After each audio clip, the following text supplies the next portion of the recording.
Sir నమస్తే sir. నా పేరు బాలు. నాది కర్నూలు జిల్లా, ఆంధ్రప్రదేశ్ సార్. నాకు 2010లో హార్ట్ సమస్య వచ్చింది. అప్పటి నుంచి నేను దాదాపు కర్నూలులో ఒక 10 మంది డాక్టర్ని కలిశాను. కలిసిన తర్వాత స్టంట్ వేయడానికి కూడా, నువ్వు స్టంట్ వేస్తే కూడా నువ్వు తట్టుకోలేవు, నీకు గుండె ఈఎఫ్ 22% ఉండడం వల్ల నీకు స్టంట్ వేయడం కూడా ఇబ్బంది అని అందరూ డాక్టర్లు అన్నారు. నేను కానీ రీసెంట్గా ఒక 6 నెలల బ్యాక్ వీడియోలు చూస్తుంటే ఫేస్బుక్లో కామినేని హాస్పిటల్ డాక్టర్ విశాలకంఠ గారి పేరు ఆయన వీడియో చూశాను.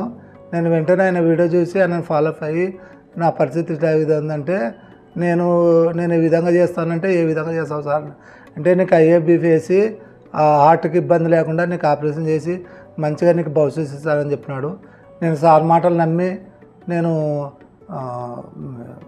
మే 27వ తేదీ హైదరాబాద్ కామినేని హాస్పిటల్కి వచ్చి కింగ్ కోర్ట్ కామినేని హాస్పిటల్కి రావడం జరిగింది. తర్వాత వెంటనే 3 రోజులకే నన్ను సారు అడ్మిట్ చేసుకొని 27వ తేదీ ఆపరేషన్ జరిగింది. ఆ తర్వాత వెంటనే తొందరగా రికవర్ చేసి జూన్ 1వ తారీఖున నేను జనరల్ వార్డులోకి షిఫ్ట్ జరిగింది. నా ప్రాణాలు కాపాడిన కామినేని హాస్పిటల్ వారికి మరియు డాక్టర్ విశాలకంఠ సార్ బృందం గారికి ధన్యవాదాలు.